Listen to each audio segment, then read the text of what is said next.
Party പറഞ്ഞാൽ ഇനി നിൽക്കും. LDFിനോടുള്ള ദേഷ്യമാണ്. ജനങ്ങളുടെ മനസ്സിലുള്ള ഒരു രോഷമുണ്ട് LDFിനോട്.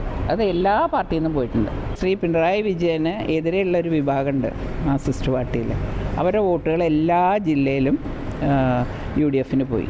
ആ കൂട്ടത്തിൽ ഇവരൊക്കെ മനസ്സിൽ ഈ ഇത്രയും ശ്രീ പിണറായി വിജയനോട് ഇത്ര ഡീപ്പായിട്ട് എതിർപ്പുണ്ട് എന്നുള്ളത് കണ്ടുപിടിക്കാൻ എല്ലാ പാർട്ടിയും പരാജയപ്പെട്ടു. എനിക്ക് തോന്നുന്നു കോൺഗ്രസ് പോലും അറിഞ്ഞിട്ടില്ല ഇത്ര എതിർപ്പുണ്ട് എന്നുള്ളത്. ഇതിങ്ങനെ ഒഴുകുകയല്ലേ വോട്ടുകൾ. അപ്പോൾ BJP അനുഭവമുള്ളവരൊക്കെ വോട്ട് ചെയ്തിട്ടുണ്ടാവും.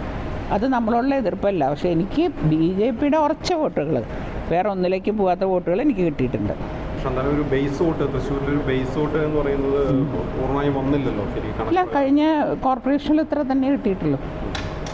നിലവിൽ പാർട്ടി നേതൃത്വത്തിന് പരാതിയായിട്ട് കൊടുത്തിട്ടുണ്ടോ? അതോ അല്ല, പറയേണ്ടത് പറയണമല്ലോ. എന്തൊക്കെ ഇവിടെ നടന്നു, എന്താണ് അതിൽ എന്താന്ന് നേതൃത്വം തീരുമാനിക്കട്ടെ. അങ്ങനെയൊന്നുമില്ല. ഇപ്രാവശ്യത്തെ ഞാൻ ഏറ്റവും കണ്ടത് LDFിനോടുള്ള ദേഷ്യമാണ് ജനങ്ങൾക്ക്. അല്ല, എല്ലാ സ്ഥലത്തും ഉണ്ടായിട്ടൊന്നുമില്ല. അത് PM വന്ന എല്ലാ സ്ഥലത്തൊന്നും ഉണ്ടായിട്ടില്ല. എന്തിനാ പറഞ്ഞത്, ഇപ്പോൾ തൃശ്ശൂർ തന്നെ ഇവിടുത്തെ പ്രസിഡൻ്റൊക്കെ വളരെ നന്നായി പ്രവർത്തിച്ച് അദ്ദേഹത്തിന് എന്ത് വോട്ട് കൂടുതൽ കിട്ടി.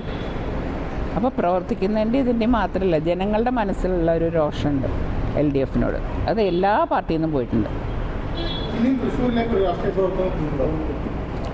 തൃശ്ശൂർ എൻ്റെ നാടല്ലേ, ഓടി പോകാൻ പറ്റില്ലല്ലോ. അവിടെ പോയാലും അത് തൃശ്ശൂരുകാരുത്തി എന്നല്ലേ പറയുള്ളൂ.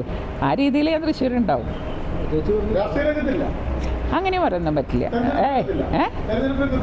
തെരഞ്ഞെടുപ്പിന് പാർട്ടി പറഞ്ഞാൽ ഇനി നിൽക്കും.